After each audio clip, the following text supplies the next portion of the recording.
Welcome to Real Flix Reviews. We're like a book club for people late reading. This month we're doing Robin Williams comedies. So Ryan picked the movie Aladdin, made in 1992.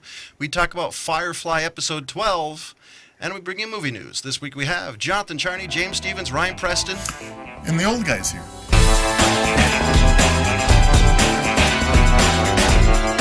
So what's this movie about, James? When a sea urchin... That's what they say, a street urchin. They literally say a street urchin. What Dude, the hell? You know you just reminded me of? What? You've seen Scrooged, right? Yeah. Yeah, one of the lines that Bill Murray, with one of the characters, thought he said sea urchin. And he's like, why would you say sea urchin? He's a street urchin. Yeah, that's what I'm Sorry. thinking, though. It's just so stupid. When a street urchin vies for the love of a beautiful princess, he uses a genie's magic power to make himself off as a prince in order to marry her. Why can't they say a street rat? A thief. Again, it's This says it in the once movie. again IMDb strikes with the worst description of a Let's film get that you could creative and pick a street urchin. Really? make. You know, my guess Somebody- is they probably use interns to come up with all the descriptions of movies. I think He's these are- not getting a job. I think these are done. I think these are actually done by normal everyday netizens. I doubt it. Well, somebody needs to Maybe, fix that. Maybe. You could be right. Somebody's getting paid for it, and it's not worth, making By the way, yourself up. that guy must have gotten a thesaurus for Christmas. So, I have one thing to say about this movie. Yes. Only one. Robin Williams meets Aladdin, or cartoons, animation, and it's never the same sense. That's really it. Yeah, I love this style how they did this because I got to look on which way it came, but for the Beauty and the Beast, did something very similar where it was traditional 2D animation done over CGI, and I love the combination. Beauty and the Beast came out in 91. This Okay, came yeah, out in 92. so Beauty and the Beast came before.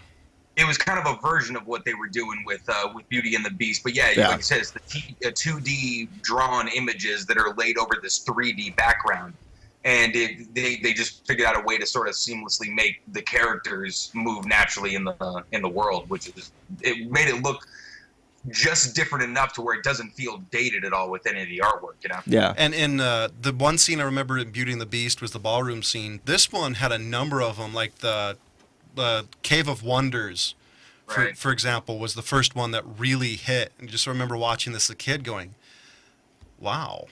Yeah, Even now, I'm still wowed. I mean, it has dated a little bit, but it still holds up pretty well. I Yeah, and was this actually quite is- surprised because I haven't seen this in years. This is actually also the first animated film to ever use a big-name star as an animation pickup, Yeah. basically saying Robin Williams as he was billed. And he actually got very angry at the way they did that. Yeah, he fought against it pretty hard. The original deal was it was like an uncredited kind of thing, like he's like taking up like a real small portion of the poster. Less than 25%. And they totally turned around and banked on the use of his name. And yeah, it like ruined his relationship with the Disney company. Yeah, for they even like, tried to give him a Pablo Picasso original. Yeah, And he turned it down. And if I remember correctly, back in the day, he just went for union scale, which union scale is Nothing. pittance compared to what he could have it's gotten. the least that they can legally pay you for an acting job. I mean, so it was just something that he wanted to do, and he actually fit this in between shootings of Hook and I think Toys at the same time. Yeah. Yeah. But what was interesting to me when I was kind of looking it up, I never looked any of this shit up before I actually watched the movie because I just I wanted noticed. to see it how I see it without, oh, that's where that is, you know what I mean? So, but looking this stuff up afterwards, Robin Williams had 16 hours Mm-hmm. Yes. like footage that they had used for the Over. James. Imagine trying to cut that down. Over. Well, They- see, it it was- was 960 minutes over the movie. In all So that's honesty, plus 90. in all honesty, it was probably easy because half of it was probably very, very blue. He was a very dirty comic. Could you imagine being an animator for him, though? They probably taped him.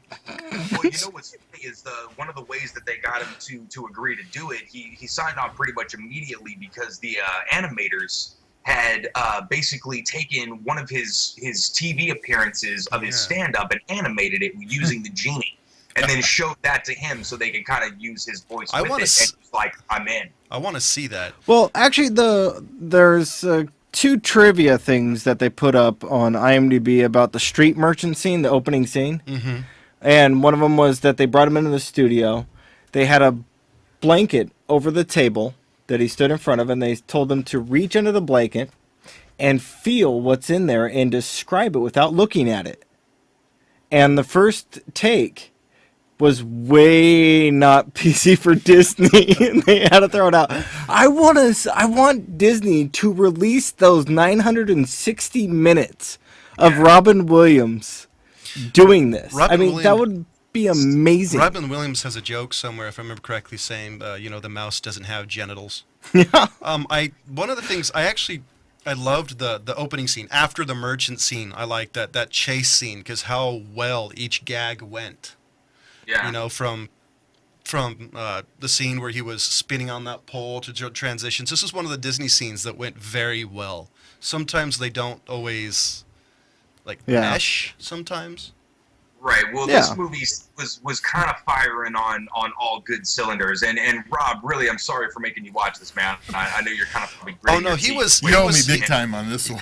This is like next time you come down, you buy him steak. He was like, I'm gonna kill that. Oh man, I'm sorry. Yeah, I owe you a beer. But the trick is getting him to drink it. For what this movie was, it was insanely good. The story was really good. It was actually, I didn't even realize it until somebody pointed it out on a post. It's not so much as the original story of Aladdin, but a lot of elements of the Count of Monte Cristo. Oh yeah.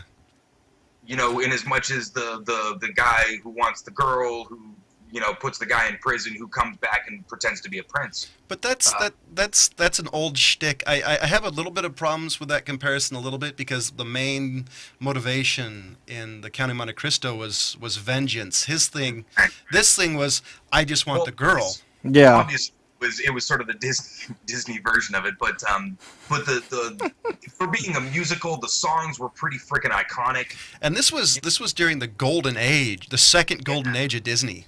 Because Beauty and the Beast, The Lion King, there were movies within a couple of years of each other, just went boom, boom, boom, boom, and I mean, the music scores were done by really great people. The Lion King had Elton John, and they were billing the crap out of that.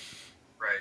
And this one, they had to be upping the scores because of what they did with Beauty and the Beast the year before. Mm-hmm. There was at least 2 or 3 scores that they did in there. Yeah, and you had Angela Lansbury. Yeah. Sing the ballroom scene of that one. So, there was some big things that they were trying to do. And then they had to go and screw up all those movies with additional scenes. Disney, you're evil, die. So oh wait, you did. I like one of the things too best, soon. You were talking about the 16 hours of material. Oh, poor Walt. Yeah, no kidding. His head is spinning somewhere. There's so much ad-libbing. The only thing I'm going to say, my one little part here, is there's so much ad-libbing by Robbins in this movie that the script was turned down for Best Adapted Screenplay Academy Award. Yep. So that shows you that if you don't read it with some paper, you don't get the nomination. There are a few things. I mean, I don't mean to cut you off, Ryan. I don't know if you. No.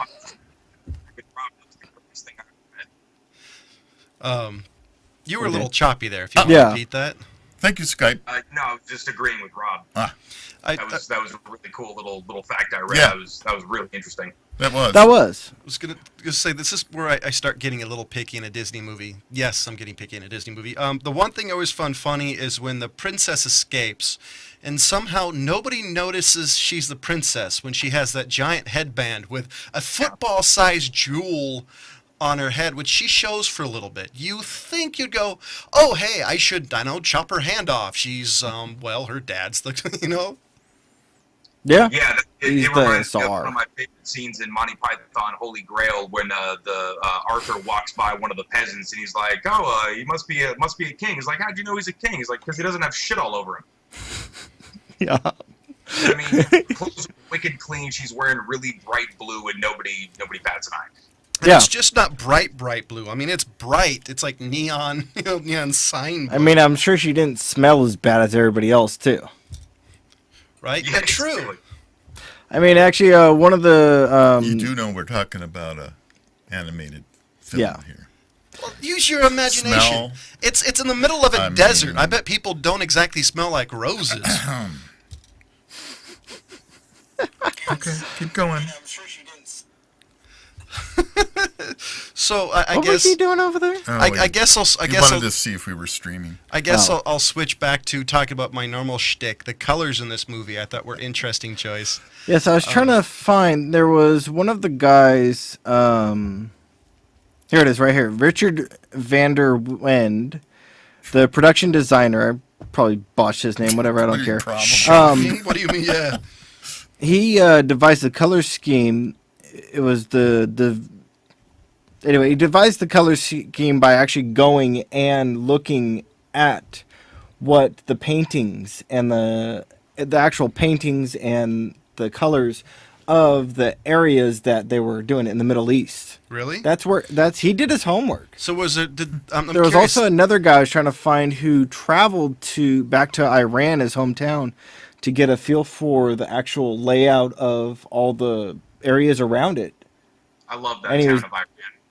So did they? I know, right? Did they actually Got say the best food. Goat's great. travel the falafel? Did they say it's a location exactly where allegedly this Agrabah I was supposed to actually trying to find it to see if he actually, if the person who put this little trivia in there included that, but I'm not seeing it right now. Because I think the closest that I found was like Sumeria or Syria. I think it was Syria, sort of next to Jordan and that part of the Middle East, Mediterranean Sea area. Because But it's a fictional location. Oh for yeah, that I was gonna say, isn't Sumeria like where Conan the Barbarian is? Wait, what was that, Ryan? Said all I know is they got to Egypt really quickly when they took their little magic carpet ride. In China. Right. The colors in here I thought were interesting. You know, generally, you know, you have the obvious, you know, very bright, clean colors for the happy scenes, and very dark, dreary colors for the scenes with evil. There's a couple exceptions in that, like with the genie is singing and when they introduce him. But with the 3D and the CGI effect, I thought the way they did that it pops very well, even more so than I think other Disney movies with non-CGI. Yeah, I don't think this one really was laying its back on their CGI that much. There was a lot of actual animation that really went into the film. Well, I think, and I think that really adds stuff to it. I like the fact that these films, like the original ones before they re-released them in late middle 2000 or something like that where they really botched everything up. The films before that, if you can actually watch them, they're still probably on VHS, not very many DVDs anymore. But I think the way that they did them are really, really good. I think the CGI in this movie and in Beauty and the Beast was more like a plus. It was added to the Genie's Cave. They added highlights, I think, and they made it pop more. It wasn't like Lord of the Rings or some of the modern movies or even Pixar's movies, which are all computer animated. I think they've really enhanced it. I think you could say it's kind of like what they did in Who Framed Roger Rabbit, but to the next level, talking about the cartoons at least. So it's basically the advanced version of Rotoscope? Probably. Ugh. One of the things that they were it's a talking about trippy was movie. one of the guys who was doing Aladdin's pants. Mm-hmm. He actually watched MC Hammer MC Hammer, videos yeah. to figure the out how idea. those baggy pants are doing. That was good. If you don't know who MC Hammer is, shut up. Right, and YouTube the thing it. that most people don't know about artists when it comes to animation is you really have to kind of study your. I mean, it's not like these people that are just freehanding this shit. You have to really kind of know what you're making move around, and so the only example of baggy pants. I mean, that is lucky that he had that example. Yeah. Of Hammer. Yeah, exactly. That's kind of what I was thinking too. Perfect timing. Because these are those. One of his buddies who's wearing those pants one day, and he's like, "Just jump around the office here." And jump around. Yeah. Jump around. Yeah. That's the wrong group.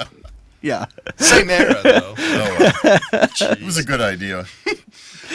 But I have to say though, in these types of films, you were mentioning the scene where the chase scene. Mm-hmm. they put a lot of thought into the movements that he's going to be doing. Yeah.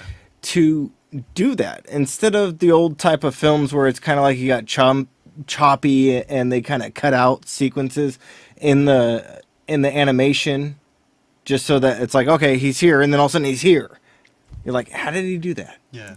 Like the Transformers from the 80s. Yeah, and that's kind of what I meant by, well, they say it fit really well in the flow of all the gags. It wasn't gag, gag, gag, gag. They tied it in together. Here's a gag, goes in a little bit, runs, goes in another one. I thought the flow on that was very well. I think it was one of the better ones for Disney movie. Well, the Genie song, the Wish song. The You've Never Met a Friend Like Me? Yeah. The Three Wishes thing. And that, I mean... I have to give much credit to those artists to keep up with Robin Williams like that. And he's talking and he changes his voice, does one joke to the other, and the artist really tied it all in together so nicely that it just flowed. I would probably go as far to say I think this was kind of Robin Williams' opus. This was his movie. Like if you ask for what movie kind of is unlike Robin Williams Unleashed clean, it would be this movie. I mean, that's the rest would be the 100 or 960 hours they haven't released. Yeah, exactly. I mean, or minutes. That's why I picked Sorry, not hours. In the first place. It kind of encapsulated like everything that he's amazing at, like all the ad-libbing, all of the crazy jokes, the mile a minute, quick. I mean, listen for the next joke, but don't laugh. You're gonna miss hear it. Yeah.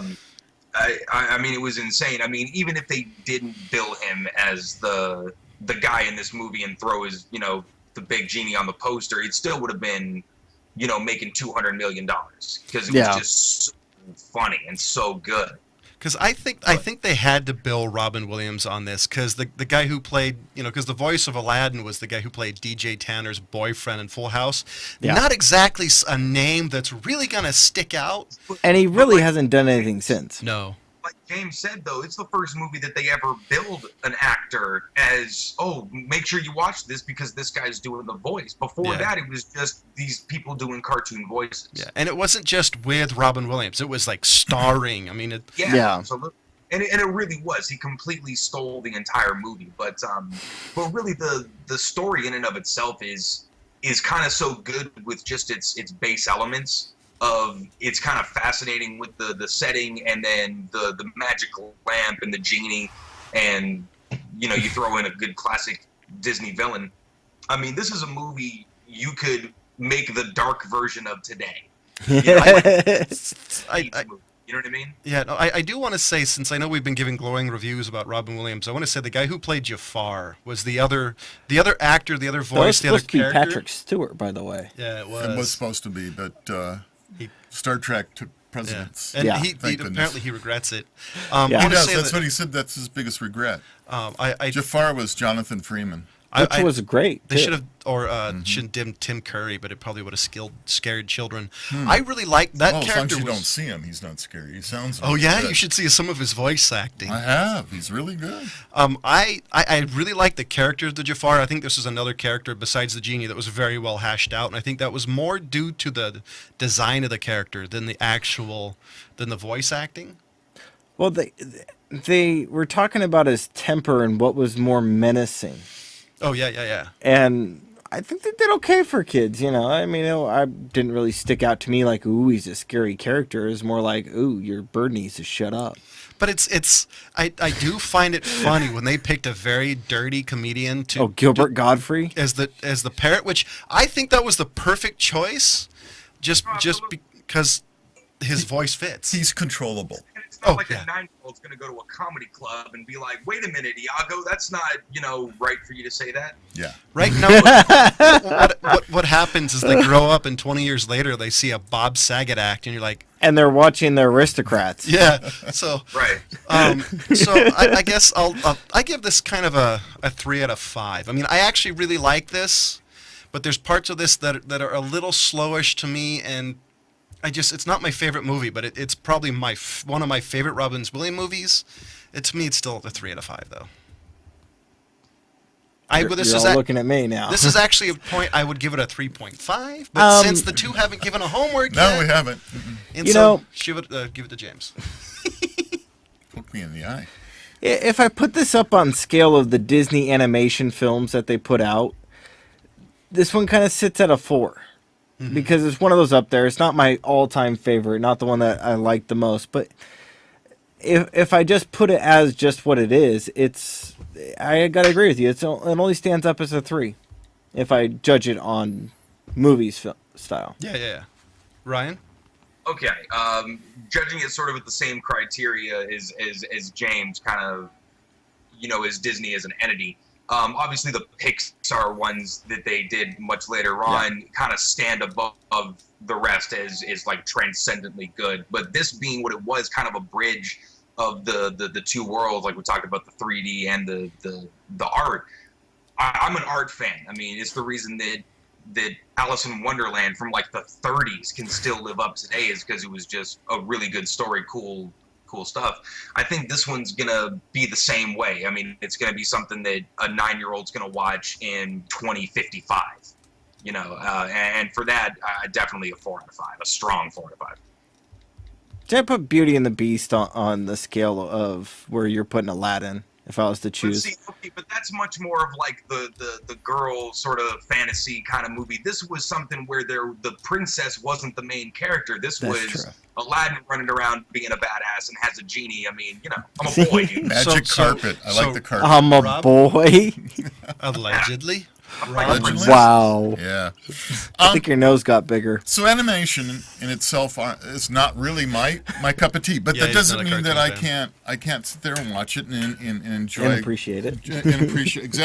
Appreciate the work that was put into it. Because like Ryan, I love art, and and there's no doubt about the fact that if you go, you can buy them. The old stills of some of the old cartoons, and they're beautiful pieces of art on themselves, and I don't think this is any different than that. I'm going to give it a 3. Just it's right there, it's not the greatest thing I've ever seen. It's not the worst thing I've ever seen. I mean, it's not Johnny Quest or something like that. Saturday television. Way to burn John at the same time. I love that. I was going to say, though, if you look at the Johnny Quest cartoon, it was actually all hand-drawn, so it took twice you got him defending it now. You see what you did? I do. But anyway, so for me, it was a 3. So there you go. So we're going to switch off to Firefly episode 12. I'm going to shoot that over to James. Okay, I guess I'll leave these out. Firefly Objects guy. in Space is the one that we're on, and I actually think Ryan watched this one last week. Am I right, Mr. Ryan? It's the one with the bounty hunter. Yep. Yeah. Okay. Anyway, I enjoy this one in the fact that I like how sadistic this guy was. This was such a twisted piece of story. I just love how River screws with him. Yeah, and I love the way that River screws with him. This is one of the episodes that when I first saw it, gave me a big crush on Summer Glau, just because the way she portrays this film, the way she acts it out. It's just amazing the how she's playing, but she's also dealing with the real issue of nobody wants her type thing.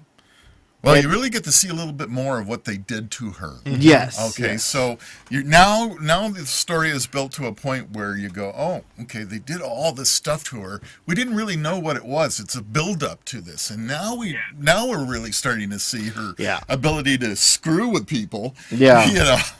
And the way she dealt with that guy. And I think this is another tidbit where you get to see what Mal really thinks of her, because you don't get to really see that. You see bits and pieces of his opinion, because he voices his opinion about protecting his ship and his crew. His personal opinion I don't think is as present as much. No, and they kind of handle that at the end when she asks permission aboard, which was I thought that was a very interesting way to kind of summarize that, and that's kind of actually where I want to leave off on this. I do want to say one thing. I love the Interstellar-esque floating scene at the end with the yes, because that would so suck. Oh, one thing I do want to say, I did like his little quote there, is that I agree with him. All doctors need to be shot and stabbed before they can become doctors.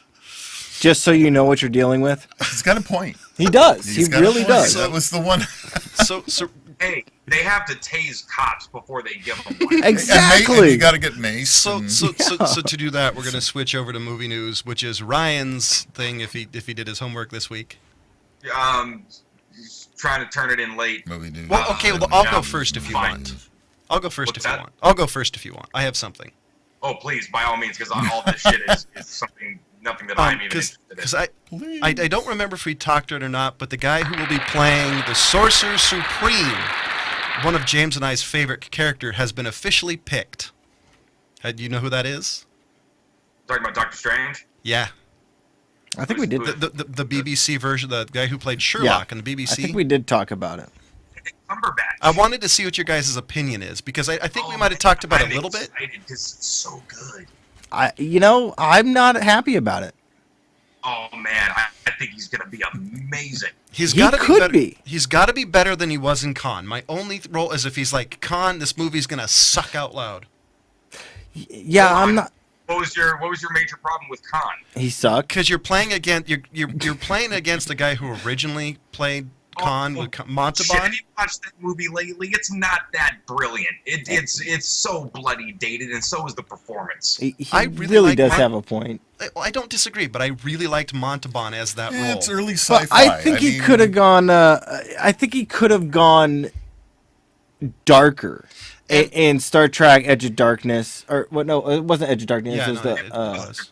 Yeah. Was it Edge of Darkness? Okay. I also thought he played the character a little least somebody stiff and just kind of dull overall. Yeah, I, just didn't like the character. I thought he could have gone a lot darker and had a little bit more life to him. He was really, that's a good way of putting it, stiff. And he's a really good actor. Don't get me wrong. He's an amazing actor, but I just thought that role And for he Khan didn't. sucks. Hold on, Ryan. I'm not done yet. And he did not play Sherlock that stiff.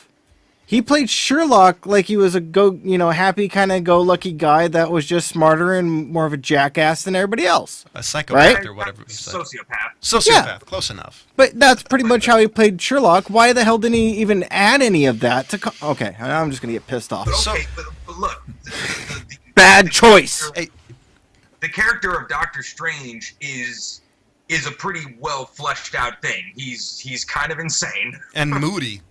for good reason and moody as shit. And it's going to be interesting to see that good of an actor take on exactly Big red that. button. No, that's why I'm kind of excited because I want to see. Because he just hit the big red button. Actually, it actually is a big red button. Sounds random. I didn't know what it was. I actually kind of agree because I could see him as Doctor Strange. I just really hope because his Sherlock character is to me is a little mopey, a little crazy. If he can play it like amp it up a bit, I actually think it would be. Well, he could it's fit not it. Sherlock. Send him an email. He'll take care of it. Well, no, because that's. What'd you say, Ryan? I was saying it's not Sherlock playing Doctor Strange. No, It's I'm the just saying- actor who plays Sherlock also playing a different Yeah, no, character. but what I'm saying named Doctor is, Strange. what I was trying to say is the way he plays Sherlock is that way. So I think he could play Doctor Strange very well, depending on the script and the direction he's given. Right, but it's going to be much more emotionally driven Oh, than Do we have a Sherlock. director Yeah. on this yet? I thought we did. I nominate James Gunn. That would be awesome. Give me 1 second. I actually. Oh, Scott Dickerson. I don't remember. I don't What's he know. done? Well, yeah, that's what. Give me a second. Let me boot up. Well, IMDb. actually, I wanted to bring up something before we get too far over. Beetlejuice is been released and saying that yes, Tim Burton is actually saying that this is coming out, the second Beetlejuice. Yay. The idiot put this out before even talking to Michael Keaton. Oh. I mean, are you serious? Tim, you're an idiot. I mean, did you So actually go Michael and talk to Keaton- Johnny Depp? Well, he doesn't have to ask Johnny Depp. Johnny Depp just automatically signs up. But, I mean, Maybe. Have signed his soul over to Tim Burton. I but think he did. Is what's his name? Is Michael Keaton involved, or is it just like speculative? they're basically expecting him to say yes. He has So he has said yes to doing it before. Sorry, I talked over you. What? So Ryan? he- I talked over you. And it's been a really long time since we've seen him do like comedies. I mean, other than anything. Birdman, which I mean definitely has its elements, but not like a straight up comedy like Beetlejuice. No. So if you guys, if you want to No, switch go back ahead. to Doctor Yeah, Strange, go ahead. Scott Dickerson apparently is known for Sinister, The Exorcist of Emily Rose, Deliver Us from Evil, and The Day the Earth Stood Still. I think that's the one with Keanu Reeves. He's also been a writer for like The Miso Soup, Sinister 2, Devil's Knot, So he pretty much does horror and one comedy. Hellraiser Inferno. Oh, two comedies. Let's put it this way: they got a director cheap.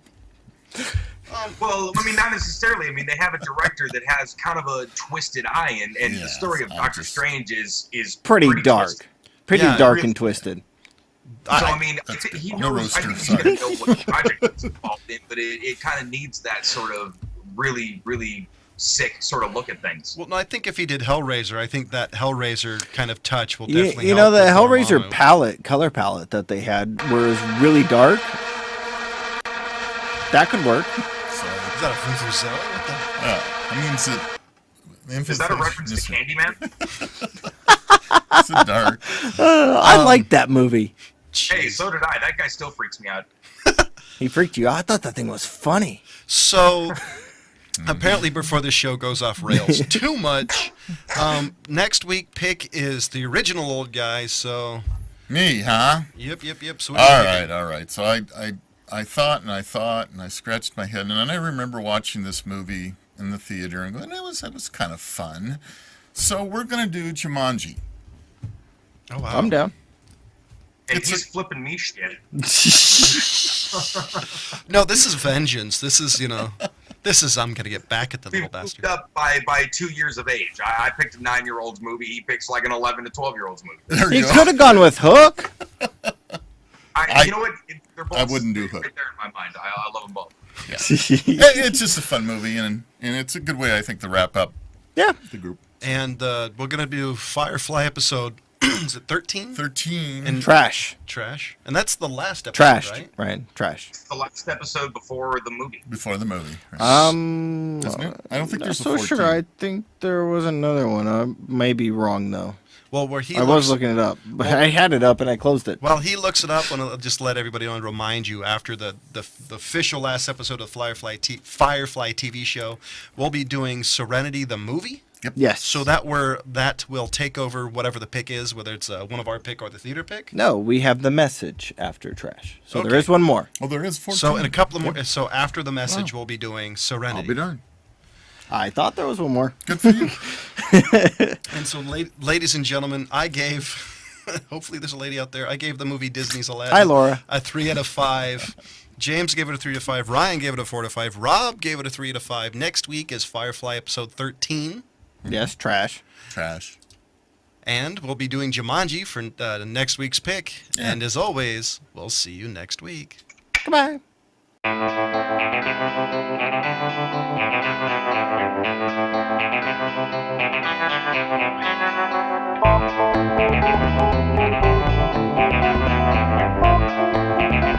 Thank you.